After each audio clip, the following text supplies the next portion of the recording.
नमस्कार दोस्तों, horror stories में आज आप सभी का एक बार फिर से स्वागत है। मेरा नाम है जिशान और आप देख रहे हैं जिशान अली चैनल को। दोस्तों, आज हम आपके लिए एक हॉन्टेड गुड़िया की कहानी लेकर आए हैं, तो हेडफोन लगा के सुनिएगा और भी अच्छा लगेगा। ये बात सन 1918 की है।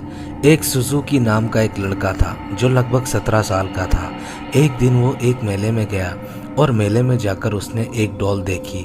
वह डॉल देखते ही उसने खरीद ली। उसने अपनी छोटी बहन जो कि करीब 2 साल की थी उसे जाकर दे दी। उस डॉल का नाम ओकी को रख दिया। वह डॉल उसकी छोटी बहन को बहुत ज़्यादा पसंद आई। वह लड़की उस डॉल के साथ हमेशा खेलने लगी, हमेशा सोती थी, रहती थी। उस डॉल के साथ बहुत ज़्यादा वह खुश थी। 1 साल बाद जब वह लड़की करीब 3 साल की हुई तो उसको एक बीमारी ने जकड़ लिया। उसे बहुत तेज बुखार हुआ, इसी के कारण उसकी मृत्यु हो गई।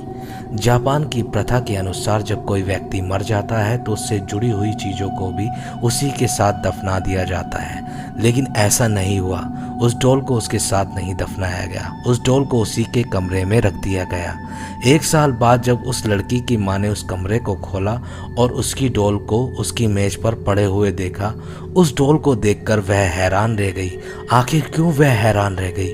क्योंकि जब वह डॉल खरीद कर लाए थे तो उसके बाल केवल कंधों तक ही आते थे और वह अब बड़े होकर उसके पैरों तक आ चुके थे। यह देखकर वो बहुत ज़्यादा हैरान हुई। उसने अपने पति को भी बुलाया और अपनी बेटी को भी बुलाया, वहीं पूरी बात बताई। उनके परिवार ने यह मान लिया था कि इस डॉल के अंदर उनकी बेटी की आत्मा है और इसी में उसका बसेरा है। इसी को देखते हुए उन लोगों ने उस डॉल की किसी इंसान की तरह पालना पोसना शुरू किया। वे हमेशा उस डॉल का ख्याल रखते थे और समय समय पर उसके बाल की कटिंग भी करते थे, और जैसे ही उसके बाल कमर तक आते वैसे ही उसको काट के वापस वैसा ठीक कर दिया जाता था। कुछ सालों के बाद उन्होंने अपना घर चेंज कर दिया, लेकिन वह इस बार इस डॉल को अपने साथ नहीं लेकर गए, बल्कि उन्होंने एक मंदिर में इसे सौंप दिया। उन्होंने इस डॉल को दिखाते हुए मंदिर के पुजारियों को पूरी बात बताई। पुजारियों ने भी यह देखा कि इस डॉल के सच में बाल बढ़ रहे हैं, तो उन्होंने इस डॉल को रख लिया।